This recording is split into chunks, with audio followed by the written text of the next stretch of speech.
Peeram Sridhar Reddy International School, #1 CBSE school for IIT Foundation. Best campus, best infrastructure, best hostel, best food, best results.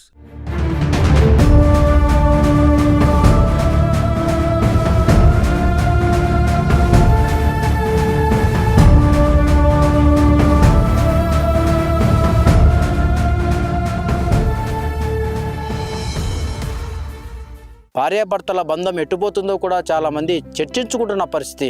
ఈ క్రమంలోనే మనం హిందూ శ్మశాన వాటిక మాసాపేటలో ఉన్నాం. ఇప్పుడు మీకు ఇక్కడ ఒక వ్యక్తిని పరిచయం చేయబోతున్నాము. అసలు భార్యాభర్తల బంధం ఎట్టుండాలో ఇక్కడ మనం ఒక వ్యక్తిని అడిగి తెలుసుకునే ప్రయత్నం చేద్దాం. ఏంటి మనం ఇక్కడ బ్యాక్గ్రౌండ్లో మొత్తము సమాధులు ఉన్నాయని చెప్పి మీరు అనుకుంటున్నారా? Yes right. భార్యాభర్తలు ఎలా ఉండాలి, వాళ్ళు ఈ జీవితంలో, ఈ నూరేళ్ల జీవితంలో ఎలా అండర్స్టాండింగ్తో ఉండాలని చెప్పి ఒక వ్యక్తి ఇక్కడ నిరూపించాడు. ఆయన అడిగి మనం మరింత సమాచారం తెలుసుకునే ప్రయత్నం చేయబోతుంది సుమన్ టీవీ.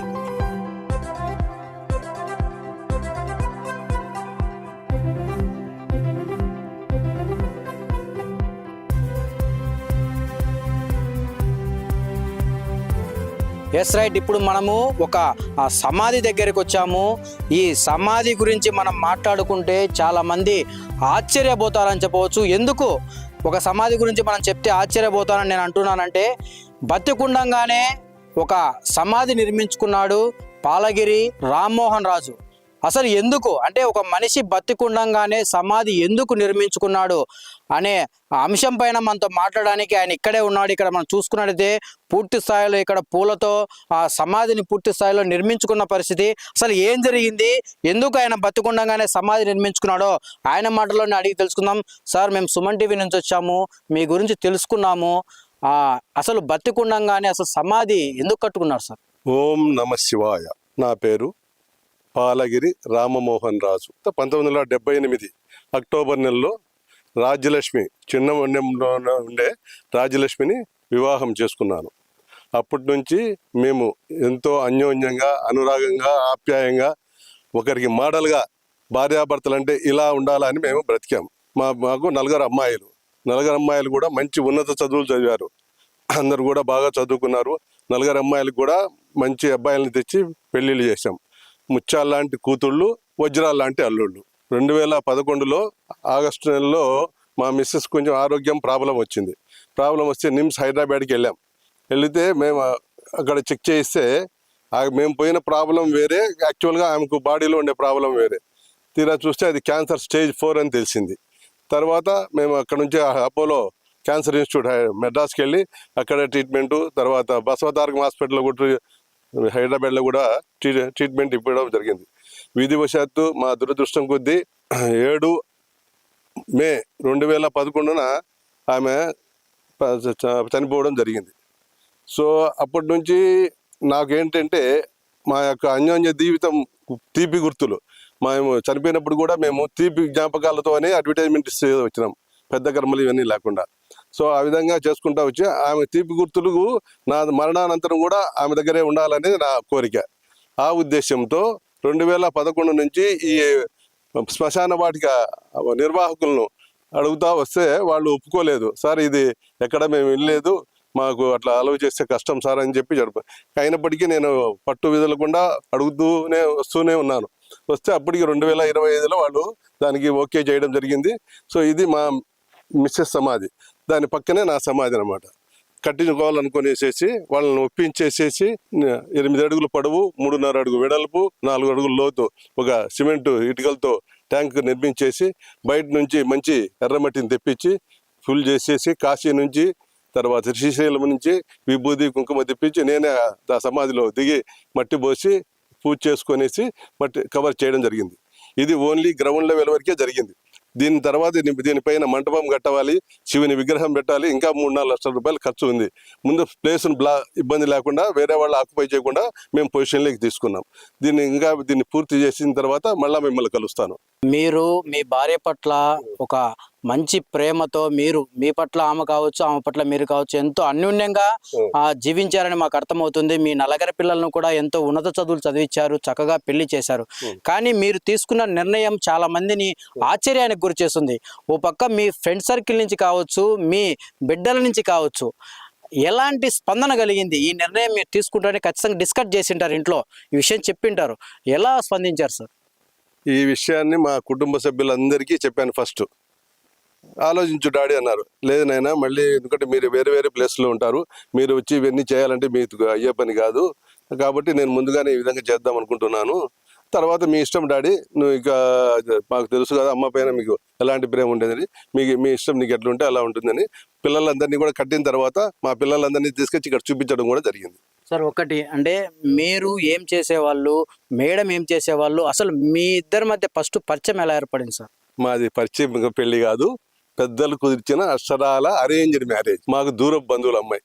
నేను 76లో డిగ్రీ అయిన తర్వాత కడపకు వచ్చి ఉద్యోగ వేటలో ఉన్నాను. ఫస్ట్ 76లో 50 రూపాయల జీతానికి చేరాను. 50 రూపాయల జీతానికి పెట్టుకున్న వ్యక్తినే గోపాల్ రెడ్డి అని శాంతి టైప్ ఇన్స్టిట్యూట్ అతను నా యొక్క పర్ఫార్మెన్స్ చూసి ఇతన్ని నా దగ్గర పెట్టుకోవాల్సిన వ్యక్తి కాదని అతనే తీసుకెళ్లి 50 రూపాయల నుంచి 500 జీతానికి పెట్టాడు ఉషా సివింగ్ మిషన్ కంపెనీలో.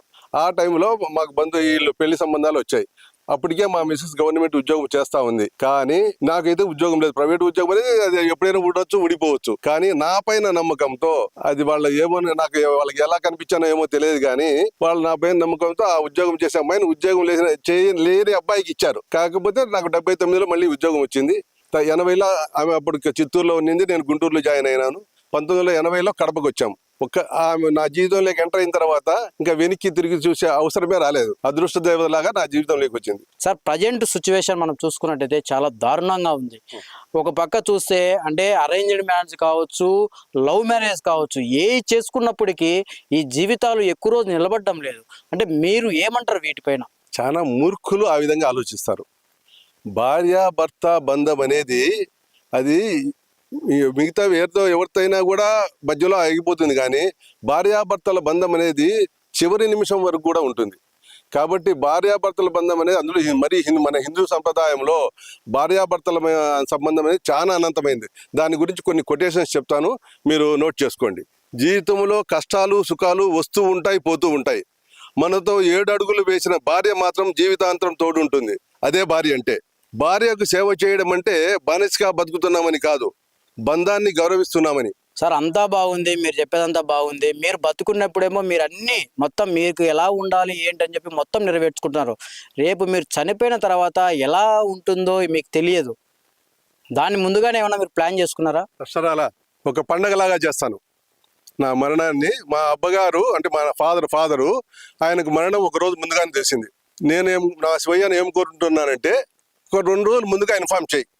2 రోజులు ముందుగా నాకు తెలిపితే ఒక పెద్ద ప్రోగ్రాం పెట్టేసేసి అక్కడ సత్సంగ కార్యక్రమాలు పెట్టి భజనలు పెట్టేసేసి అన్నదానాలు పెట్టి అందరూ జరుగుతుండగానే కైలాసానికి వెళ్ళిపోవాలనేది నా కోరిక. సార్ ఇది మొత్తానికైతే ఇది వార్త ప్లే అయిన తర్వాత మిమ్మల్ని ప్రజలు ఏ విధంగా అనుకుంటారు అంటే, మిమ్మల్ని చూసి ఆదర్శంగా చాలా మంది తీసుకుంటారా, లేదు ఈయనకి ఏమైంది అని కూడా చాలా మంది డిస్కస్ చేసుకుంటారేమో అని మాకు అనిపిస్తుంది. సార్ మీరేమంటారు?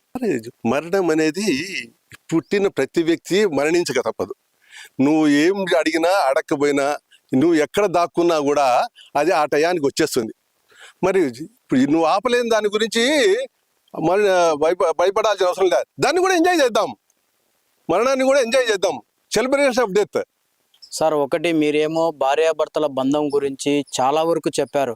భార్యాభర్తల బంధం అంటే వీళ్ళు ఒక అండర్స్టాండింగ్, మీరు అన్నారు చివరి వరకు వివాహ జీవితంలో లాస్ట్ వరకు వీళ్ళే మిగిలిపోయేది. మధ్యలో వచ్చే పిల్లలు కావచ్చు, వీళ్ళందరూ వాళ్ళ జీవితాలు చూసుకుంటారు, కానీ లాస్ట్ వరకు భార్యాభర్తలే శాశ్వతంగా మిగులుతారు. అలాంటి ఇంత పవిత్రమైన బంధము ఈ మధ్యకాలంలో మనం చూసుకున్నట్టయితే చిన్న చిన్న రీజన్స్, పక్క వ్యక్తి ఏదో వ్యామోహంలో పడి ఓ పక్క భార్య భర్తను సుఫారీ ఇచ్చి చంపిన సందర్భాలు మనం కడప జిల్లాలో చూసాం. భార్యను నరికి చంపి కుక్కర్లలో కావచ్చు, ఇట్లా ఫ్రిడ్జుల్లో పెట్టి కావచ్చు, చాలా దారుణాతి దారుణ వార్తలు మనం వినాల్సి వస్తుంది. ఏంటి సార్, ఎందుకు జరుగుతున్నాయి ఇంత? భార్యాభర్తల మాధుర్యం తెలియని వాడే ఆ పని చేసేది. భార్యాభర్తలు అన్యోన్యంగా ఉంటే స్వర్గం ఎక్కడో ఉండదు, మన ఇంట్లోనే ఉంటుంది, మన పక్కనే ఉంటుంది. అది తెలియక ఏదేదో వ్యామోహంలో పడి ఏదేదో చెడు అలవాట్లకి ఇదే అయిపోయి అపార్థాలు చేసుకొని చేసేసి ఆ జీవితాలను నాశనం చేసుకుంటున్నారు తప్ప అన్యోన్యంగా ఉండి చూస్తే దాంట్లో భార్యాభర్తల బంధంలో ఉండే అంత అనురాగం, ఆప్యాయత, ఆనందం ఎక్కడ ఉండదు. అది నేను ప్రాక్టికల్గా ఎక్స్పీరియన్స్ చేసినా కాబట్టి ఈరోజు ఇంత ఎగ్జైటింగ్గా చెప్పగలుగుతున్నా. మరణం విషయంలో నాది ఒక policy, after 60 no objection, after 70 why welcome the death, after 80 why delay. So కాబట్టి ఇప్పుడు మరణం అనే దానికి ఎప్పుడు భయపడను. నేను 2016 ఆగస్టు 31 రిటైర్ అయిన రోజే ఒక స్పీచ్లో నా కన్క్లూజన్లో ఒక ఇన్విటేషన్ ఇచ్చా మా వాళ్లకు. ఏమని ఇచ్చానంటే, అయ్యా బాబు, ఈరోజు మీ దగ్గర నుంచి రిటైర్ అవుతున్నాను. ఈ శ్వాస ఏదో ఒక రోజు ఆగిపోక తప్పదు. ఆగిపోయిన రోజు మీకు తెలిపే పరిస్థితిలో ఉండదు నేను. కాబట్టి ఈ రోజే మిమ్మల్ని ఇన్వైట్ చేస్తున్నాను. ఏ రోజైతే నా శ్వాస ఆగిందని మీకు తెలుస్తుందో తప్పకుండా వచ్చి నన్ను చూసి వెళ్ళండి అని ఆగస్టు 31, 2016 నాడే చెప్పిన. ఈ 10 సంవత్సరాల ముందే. ఇది ఇప్పుడు చెప్తా, తర్వాత కూడా చెప్తా. సార్, ఒకటి మేము ఇన్ని బాగా ఆశ్చర్యమైన విషయం ఏంటంటే, అంటే మీరు మీ భార్య పట్ల కావచ్చు, పిల్లల పట్ల కావచ్చు చాలా ప్రేమగా ఉండాలి. కానీ పిల్లలు మీ పట్ల కావచ్చు, మీ భార్య పట్ల కావచ్చు, చాలా వాళ్ళ అమ్మ పట్ల కావచ్చు చాలా ప్రేమగా ఉండాలి. అంటే ఆమె చనిపోయినప్పుడు మన హిందూ సాంప్రదాయం ప్రకారము ఆడవాళ్ళం బయటికి కూడా రానిరు. కానీ మీ కూతుర్లే, నలుగురు కూతుర్లు ఆమె బాడీని మోసుకుంటూ శ్మశానం వరకు తీసుకొచ్చారని చెప్పి కూడా మేము విన్నాం. ఏంటి సార్ ఇది? ఇది అక్షరాల నిజం. ఆడపిల్లలు మోయకూడదు అనేది చాలా తప్పు. ఎక్కడలు కూడా ఏ శాస్త్రంలో కూడా లేదు. జనక మహారాజుకు సీతాదేవి పిండ ప్రదానం చేసింది. కాబట్టి ఆ మహాతల్లే చేసినప్పుడు లేనిది మనం ఎంత వారం. మా నలుగురి పిల్లలే మా మిస్సెస్ చనిపోయినప్పుడు 4 పక్కల మోసి శ్మశానానికి తీసుకొచ్చారు. అది చూసిన తర్వాత అప్పుడు పేపర్ చనిపోయినప్పుడు 2011లో అన్ని పేపర్ మీడియాలు కూడా కవర్ చేయడం జరిగింది. తర్వాత నెక్స్ట్ సండేనే మదర్స్ డే రావడం వల్ల మాతృదేవో భవ అని ఆర్టికల్ వేయడం కూడా జరిగింది ఆ విషయంలో. అంటే మీరు చనిపోయినా కానీ మీ బిడ్డలే, నలుగురు ఆడబిడ్డలే మొయ్యాలనుకున్నారు. అక్షరాల దాంట్లో ఏమాత్రం సందేహం లేదు. చూశారు కదండి, పాలగిరి రామ్మోహన్ రాజు గారు ఎంత చక్కగా భార్యాభర్తల బంధం గురించి చెప్పారు. ఇప్పుడు మనం చూసుకున్నట్టయితే ఆయన భార్య సమాధిది ఎంతో అన్యూన్యంగా మా జీవితం సాగింది. మాకు ఆ చక్కని నలుగురు ఆడపిల్లలు. అంటే మనం చూసుకున్నట్టయితే ఆడపిల్లలు అంటే చాలా కుటుంబాల్లో చాలా వరకు బాధపడతారు. కానీ నలుగురు ఆడపిల్లలు అయినప్పటికీ వాళ్ళని ఎంతో చక్కగా చదివించి వాళ్ళకు ఉన్నతమైన ఆ పోస్టులో ఉండేటి విధంగా వాళ్ళని చదివించడంతో కావచ్చు, వాళ్ళకు చక్కమైన వివాహ జీవితాల్లో వాళ్ళని నింపడం కావచ్చు, అన్నీ చేశాడు. కానీ ఆయనతో 100 ఏళ్ళు బతకాల్సిన భార్య ఆ క్యాన్సర్ కారణంతో చనిపోవడం ఆయన ఎంతో బాధకు గురి చేసింది. అయినప్పటికీ ఆయన తన భార్య పక్కనే, ఇక్కడే మనం చూసుకున్నట్టయితే ఇక్కడే ఆయన తన సమాధి కూడా ఉండాలని చెప్పి ఎంతో పోరాటం చేశాడు. అంటే ఇది ఏదో నా భార్య పక్కనే ఉండాలంటే ఎవరు అంగీకరించలేదు. కానీ నేను ఖచ్చితంగా నా భార్య పక్కనే నేను ఆ సమాధి కావాలి చనిపోయిన తర్వాత అని చెప్పి ఆయన ఎంతో పోరాటం చేసిన తర్వాత లాస్ట్కు వాళ్ళు ఈయన పడే తపనను చూసి వాళ్ళు కూడా కనికరించారని చెప్పవచ్చు. పూర్తి స్థాయిలో ఆయనకి ఇక్కడ ఏర్పాటు చేశారు. మనం వినడానికి ఇది విచిత్రంగా ఉన్నా ఇది భార్యాభర్తల బంధం గురించి తెలిసిన వాళ్ళు ఎవరైనా కానీ అర్థం చేసుకుంటారు. మనం చూసుకున్నట్టయితే ఎంతో చక్కగా ఇప్పుడు ఆయన మనం అడగను కూడా అడిగాం, భార్యాభర్తల బంధం చాలా దారుణంగా ఉంది. ఏంటి సార్ అంటే ఆయన చెప్పాడు, భార్యను అర్థం చేసుకున్నవాడు ఎవడే కానీ అలాంటి పని చేయడు. అలాగే భర్తను అర్థం చేసుకున్న భార్య కానీ ఎప్పుడు ఇలాంటి దారుణాలకు పాల్పడ్డారు అని చెప్పి కూడా ఆయన చెప్పిన పరిస్థితి. మొత్తానికి మనం కడపలో చూసుకున్నట్టయితే ఈ విషయం తెలుసుకున్న చాలా మంది ఆశ్చర్యానికి గురయ్యారని చెప్పవచ్చు.